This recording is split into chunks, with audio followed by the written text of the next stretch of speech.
Salam dəyərli müəllimlər, xoş gördük hər birinizi. MİQ və sertifikasiya imtahanı hazırlaşan ibtidai sinif müəllimlər üçün KTR məsələlərlə bağlı çətinliyi artırılmış məsələlərin izahına baxacağıq. İlk öncə qeyd edeyim ki, kimsə KTR ilə bağlı təməl bilgilər bilmirsə, məsələn, axın ilə nədir, axına qarşı nədir, bunları bilmirsə mütləq onlara baxsın. Və bunun üçün də yenə sizə köməyimiz var. Kanalda KTR məsələlərlə bağlı 60-dan çox sualın ətraflı və sistemli şəkildə izahını vermişəm. Mütləq həmin izahları izləyin. Artıq özünüzdə müəyyən irəliləyiş görəndən sonra bu suallara keçə bilərsiniz. Baxaq, məsələmizi oxuyaq. Balıqçı durğun suda sürəti 36 metr bölünsün dəqiqə olan qayıqla sürəti 6 metr bölünsün dəqiqə olan çayda axına qarşı gedərkən xəbəri olmadan plastik butulkası çaya düşür. Balıqçı 8 dəqiqə sonra butulkasının suya düşdüyünü anlayır və onu götürmək üçün geriyə qayıdır. Balıqçı plastik butulkanı suya düşdükdən neçə dəqiqə sonra götürür? Gəlin bunu vizual olaraq təsvir eləməyə çalışaq. Tutaq ki, bu bizim çayımızdır və çayın sürətini 6 metr göstərir. Və bu zaman axına qarşı sözü var. Axına qarşı, əgər çayın istiqaməti bu formadadırsa, lap çayın istiqamətini biz bu formada göstərək. Bu dalğalı bizim çayımızdır. Bunun üzərində KTR var. Bu KTR bu istiqamətdə gedəndə çayın sürəti 6-dır, KTR-in sürəti 36-dır. Qayığın sürəti də, yəni KTR qayıq fərqi yoxdur. O zaman axına qarşı olacaq. Biz bilirik ki, axına qarşı hər zaman sürətlər bir-birindən çıxılır. 36-dan çıxacaq 6-nı bərabər eləyəcək 30 metr bölünsün dəqiqə. Xəbər olmadan butulka çaya düşür və elə bu su qabısı çaya düşür. 8 dəqiqə sonra butulkasının çaya düşdüyünü anlayır. Bu 8 dəqiqə ərzində qayıq bəlli bir məsafə gedir. O getdiyi məsafəni 8 dəqiqəni 30-a vurmaqla taparıq. Bərabər eləyər 240 metr. Demək, burada butulka düşür. Buradan qayıq elə bil ki, belə deyək, bu çaydır. Bu da butulka düşür.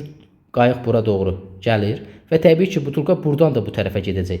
Çünki 8 dəqiqə ərzində bu plastik butulka suyun üzərində qalmır ki, çay bunu öz axın istiqamətində neynəyəcək? Aparacaq. Çayın istiqaməti onsuz da belə idi. Axına qarşı sürəti. Və çayın sürəti hesabına hərəkət edəcək. Başqa cür bunu belə deyə bilərik ki, salın suda hərəkəti. Çayda sal öz sürəti hesabına hərəkət eləyir. Və 8 dəqiqə. 8 dəqiqə ərzində butulka nə qədər yol gedəcək? 8-i vuracaq 6-ya bərabər eləyəcək 48 metr. Demək, burada 240 metr idi. Buradan bura qədər də butulka bura gəlib, tutaq ki, 48 metr. Ümumi cəm 240 üstə gələk 48 bərabərdir 288 metr. Artıq balıqçı fərqinə varanda ki, bunun su qabısı suya düşüb və buradan geri qayıdacaq. Geri qaydanda artıq bu eyni istiqamətli hərəkət olacaq. Eyni istiqamətli hərəkət olanda, əslində biz burada suyun sürəti nəzərə almayıb, toplayıb bölə bilərik, amma çıxıb bölə bilərik, amma daha rahat yolunu göstərəcəm sizə. Geri qaydanda qayığın sürəti onsuz da 36 idi. Qayığın sürəti nə qədər idi? 36. Geri qayıdarkən bu axın ilə olacaq. Çünki artıq çay da bu istiqamətdə axır. Belə deyək. Qayıq da bu istiqamətdə geriyə qayıdacaq. Tutaq ki, qab da buradadır. Qab da bu istiqamətdə. Bu axın il olduğundan qayığın sürətindən toplanacaq 42 eləyəcək. Butulka onsuz da çayın sürəti hesabına hərəkət eləyir 6. Biz neynəyəcəyik? Eyni istiqamətdə hərəkətdə də bilirik ki, sürətlər çıxılır və ortadakı məsafə 288 idi.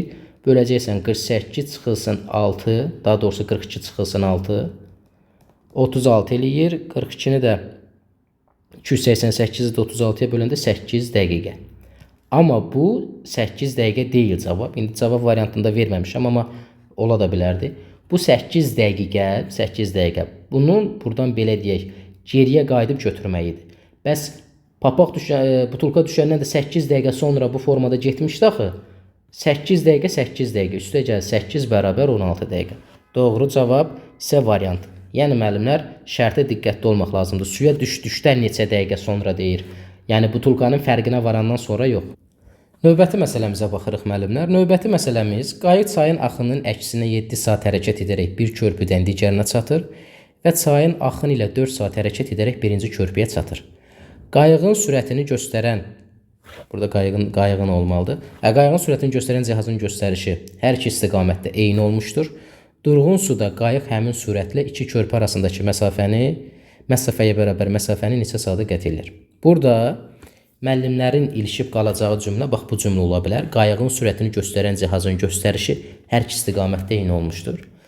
Sualları analiz edəndə müəllimlər görürük ki, məsələn MİQ 2023 imtahanında orada sürət məsələsi var idi. Yaşıl maşın, qırmızı maşın yoldaşını gözlədi və s. Yəni söz oyunu var idi, söz yığını var idi. Bu suallarda həmin o söz yığını məqsədli şəkildə salınır ki, müəllimlər çaşsın, fikirləri qarışsın. Burada da bu həmçinin bu cümlə.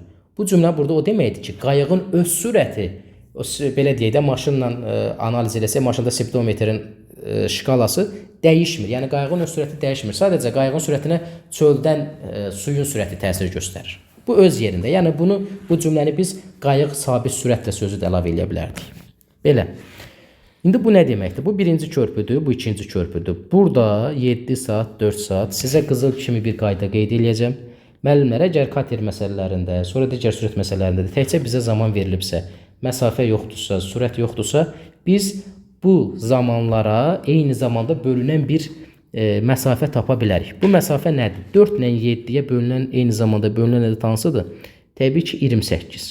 56 da götürə bilərik, daha böyük ədədlər də götürə bilərik, amma kiçik ədəd götürürük ki, işimiz rahat olsun. Axının əksinə 7 saatı hərəkət edir. 28-i bölərik 7-yə bərabərdir 4. İndi 4 bizim üçün nə olacaq? Axına qarşı olan sürət. Axına qarşı sürətdə də hər zaman sürətlər çıxır. Qayıq çıxılsın, çay bərabərdir 4-ə. 4 kilometr bölünsün saat deyək. 4 kilometr bölünsün saat. Çatır və 4 saat hərəkət edərək birinci körpüyə çatır. Təzədən buradan da geriyə hərəkət edib birinci körpüyə çatır. Bir də məsələdə, kater məsələlərində hər zaman gözləməyin ki, bizə axın ilə verilsin, sonra axına qarşı versin. Bəzən bir istiqaməti verir, sonra biz onu məntiqlə tapmalıyıq. Sadə bir məntiqdir bu da. Çünki axın ilə getmiş isə geriyə qayıtmaq təbii ki, axına qarşı olacaq. Və ya əksinə, axına qarşı getmiş isə geriyə qayıtmaq axın ilə olacaq. Bax, bu məntiqi analiz eləmək lazımdır. Məsafəni 28 götürdük. Onda geriyə də təbii ki, nə olacaq? Axın ilə qayıdacaq. Axın əksinə gedirsə geri axın olacaq. Axın bölürəm 4-ə bərabər elədi 7. Axına qarşı, axın əksinə sürətimizdə çıxırıq. Qayığın sürətindən çayın sürətini bərabər eləyirik 7 km bölünsün saat. Əla. Bu bizə nə isə xatırladır. Biz bunu sistem tənlikdən keçmişdik ki, iki eyni şeyin cəmi və fərqi verilibsə topla böl 2-yə böyüyü tapırsan, çıx böl 2-yə kiçiyi tapırsan və ya rahat sistem tənlik kimi həll eləyə bilərik. Və kater məsələlərində də xüsusi vurğulamışıq ki, kater və çayın sürətləri fərqi və ya axına qarşı axın ilə olan sürəti verilibsə, toplayıb 2-yə böləndə katerin sürətini tapırıq, çıxıb 2-yə böləndə çayın sürətini. Elə tərəf-tərəfə toplayanda da 2 qayıq hardan alındığını da deyim sizə, toplayanda 11 qalır. Qayıq da bərabərdir 2-də 11. Qayığın sürətini tapdıq, istəsək çayın da sürətini tapa bilərik. Amma şərtə baxırıq ki, bizə çayın sürətini tapmaq önəmli deyil. Çünki bizə deyir, durğun suda qayıq həmin sürətlə, durğun suda qayıq həmin sürətlə deyirsə, demək qayıq durğun su göl deməkdir. Göldə öz sürəti hesabına hərəkət edəcək. Öz sürəti hesabına hərəkət edirsə, bu iki körpü arasındakı məsafə də 28-dir. Neçə sadə qət edir? Elə bil ki, deyirik ki, sürətimiz 2-də 11 km bölünsün saatdır. Məsafəmiz 28 km-dir. Bunu neçə sadə qət edəcək? 28-i bölürük 2-də 11-ə. Böləndə bunun tərsinə vuracağıq. Tərsinə də vuranda 28 vurulsun 11-də 2. Bu da bərabərdir. 11-i 28-ə vuranda 56. 11-də 56. Doğru cavab müəllimlər elədir. B variantı. Növbəti suala baxırıq müəllimlər. Növbəti sualımız əvvəlki MİQ imtahanda iştirak edən müəllimlərə tanışdır. Tam eyni sual deyil, belə deyək də, saatlar fərqlidir, dəyişmişik sual, amma eyni bu tipli bir sual düşmüşdü. Əvvəlcə gəlin məsələni analiz eləyək. Saat 8:00-da başlayan motorlu qayıq yarışının iştirakçıları əvvəlcə göldə 20 km, sonra isə həmin gölə tökülən axma sürəti 2 km olan çayda 16 km məsafə qət etməli idilər. Saat 12:00-da iştirakçılardan biri finiş xəttini keçərək birinci qalib oldu. Birinci ilə çıxmış motorlu qayıq üçün öz sürəti və axına qarşı olan sürətinin, cəminin, rəqəmləri, cəminin 3 mislini tap. Biz nə edəcəyik burada? Əvvəlcə yarışımız nə vaxt bitir? Bunu tapaq. 12:00-da bitir. İştirakçılardan biri, yəni birinci qalib olan və 8:00-da başlayır. Demək 4 saat bizim burada yarışımız davam edir. Baxaq. Gəlin bunu yenə deyirəm, analiz eləyək, təsvir eləməyə çalışaq. Analiz eləməsək, təsvir edə bilməsək biz ümumiyyətlə riyaziyyat öyrənə bilmərik. Mənim bu dərslərdə sizdə formalaşdırmaq istədiyim əsas məsələ riyazi bazadır, riyazi təfəkkürdür. Sən bu sualdan lap 10 dənəsinin eyni götür əzbərlə. İmtahanda biraz nəyisə dəyişəndə demək ki, yaza bilməyəcəksən də. Amma riyazi düşünməyi bacarsan, riyazi olaraq fikirləşməyi bacarsan, nə olur olsun, orada bir problemin olmayacaq. Bu bizim gölümüzdür və bu gölə də buradan çay tökülür. Burada tutaq ki, kater hərəkət eləyir. Nə qədər hərəkət eləyir? Göldə 20 kilometr gedir. Və axma sürəti 2 kilometr olan çaya keçir. İndi göldə bilirik ki, kater, qayıq öz sürəti hesabına hərəkət eləyir. 20-ni bölərik V-yə. Biz zamanları toplayıb 4-ə bərabər eləməliyik. İndi niyə 20 bölək V yazdığımı da izah eləyəcəm. Diqqət eləyəcəyimiz məqam nədir? Bu qayıq bu göldən çaya keçəndə əksər müəllim burada çaşır ki, bu axına qarşıdırmı, görəsən yoxsa axın elədim. Müəllimlər, bunu artıq sizin biraz həyati bacarıqlarınız lazımdır. Elementar həyati düşünmək, hər halda bir belə deyək, gözünüzün qabağına hansısa bir rayonda olan gölü gətirirsiniz ki, bu gölə tutaq ki, çay gəlir. Təbii ki, bu kater bu göldən çaya keçirsə, bu axına qarşı olacaq da. Çünki çayın istiqamətini göstərirəm. Ox belədir. Kater də buradan bu tərəfə gedir. Olur nə? Avtomatik olaraq axına qarşı. Axına qarşı nə qədər gedir? 16 kilometr. 16 kilometr gedəcək axına qarşı. Hansı sürətlə? Axına qarşı bilirik ki, qayığın sürətindən çayın sürəti çıxılır və V-dən 2 çıxacaqsan. Bu olacaq V çıxılsın 2. İndi sual verir özümüzə. 20 bölünsün V nədir? 20 bölünsün V qayığın göldəki zamanıdır. Bəs 16 bölünsün V çıxılsın 2 nə deməkdir? Qayığın axına qarşı çayda olan zamanıdır. Toplayacağıq, bərabər eləyəcəyik 4 saata. Çünki hər ikisi cəmi hamısı 4 saat sərf eləyib. İndi bu tənliyi həll eləsək, kvadrat tənliyə gedir, diskriminant və s. Amma ibtidai sinif müəllimləri üçün ehtiyac yoxdur. Biraz analiz eləyəcəyik ki, burada V-nin yerində nə olsa 20-yə bölsək, sonra 2 çıxıb 16-nı həmlə də bölsək, 4 eləyər. Məsələn, 5 düşünə bilərik, tutaq 20-nin böləni kimi. 4 ola bilər. 20-nin 4-ə böləndə 5, 4-dən 2-ni çıxanda 2, toplayanda 4 eləmir. 5-dən 2 çıxanda 3, 16 3-ə tam bölünmür. Gəlir 10. Görək 10 ödəyəcəkmi bizim şərtimizi? Qayığın sürəti 10 olsa, 20-ni 10-a böldük, qalır 2. 10-dan 2-ni çıxanda 8, 16-nı 8-ə böləndə 2, 2 ilə də 2-nin cəmi elədi 4. Doğru cavab 4. Gəldi alındı. Əla. Demək biz buradan analiz yolundan tapdıq ki, qayığın sürəti bərabərdir 10-a. Müəllim, imtahanda ola biləcək indi kvadrat tənlik elə bir tipi verilə bilərmi ki, orada biz belə ədəd qoymaqla alınmasın? Elə bir suallar var, yəni belə şifahi ədəd qoymaqla alınmayan tənliklər. Amma o da artıq belə deyək, sizə uyğun deyil. Və elə suallarda proqram verdiklərinə əsasən salmazlar və salmaq haqları da yoxdur. Biz artıq buradan qayığın sürətini 10 tapdıq. Çayın sürətini də onsuz da mən şərtdə vermişdim. Çayın sürəti də bərabər 2. Hə, indi sonda soruşulan artıq bizdən yenə çaşdırmaq məqsədi daşıyır. Motorlu qayıq üçün öz sürəti və axına qarşı olan sürətinin cəminin öz sürəti 10-dur. İndi gəlin axına qarşı sürətini tapaq. 10 çıxılsın 2 bərabər 8.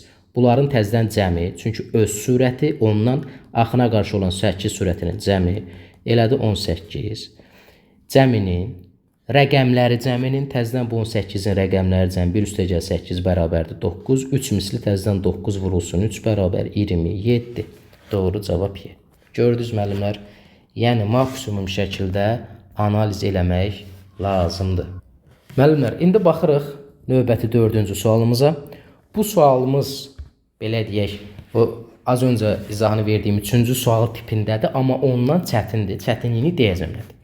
Sərnişin daşıyan bir gəmi 60 km uzaqlıqda yerləşən şəhərə çayda axın istiqamətində sərnişin daşıyır. Bu bizim çayımızdır.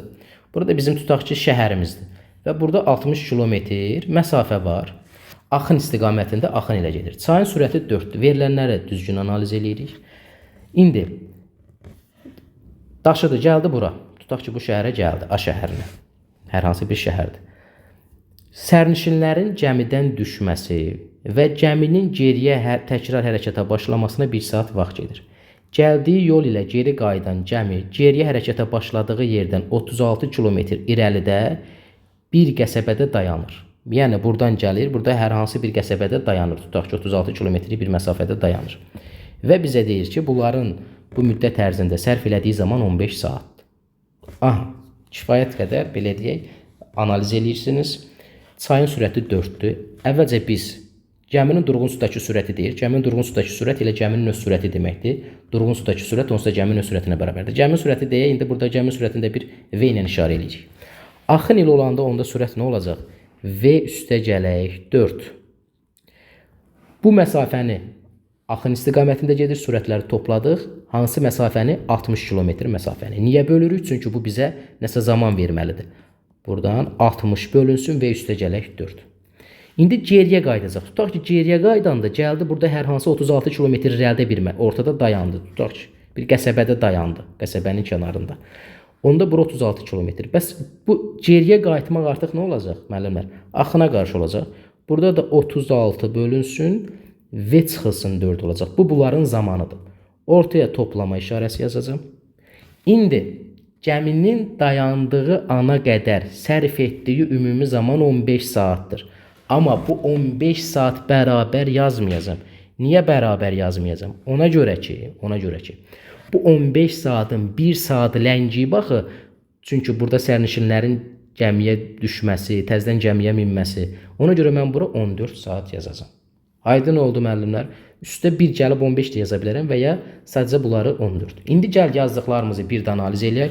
60 bölünsün və üstə gələk 4 nədir? Gəminin şəhərə getdiyi zaman, sərf elədiyi zaman məsafəni sürətə böldük. 36 bölünsün və çıxılsın 4 nədir? Gəminin 36 kilometr irəlidə bir qəsəbədə dayandığına sərf elədiyi zaman. Çünki bu, bunun axın əksinə olacaq. Ona görə 36-nı böldük axının əksinə. 14 saat yazdıq. Niyə 14 saat yazdıq? Ümumi 15 saatdır. Bunun 1 saatını yolda itirir. Yəni, daha doğrusu şəhərdə itirir. Sərnişinlərin düşməsi və minməsi. İndi yenə də bunu həll eləsək, gəlib kvadrat tənliyə çıxır.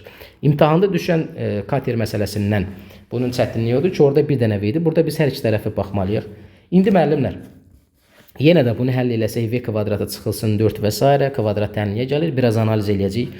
Burada V-nin yerində nə ola bilər ki, üzərinə 4 gəlsək 60 bölünər. Burada da 4 çıxsaq 36 bölünər bərabər 14 eləyər. Məsələn, V-ni biz 2 düşünə bilərik. Çünki 2-nin üzərinə 4 gələndə 6 eləyir, 66-ya bölünür. Amma burada 2-dən 4 çıxanda mənfi qalır. Alınmayacaq.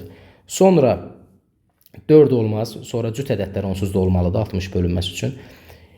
Ən uyğun zaman burada baxırıq ki, V hansı ədədi verəndə alınır? 10. 10 görək alınırmı? 60-ın 14-ə böləndə alınmır.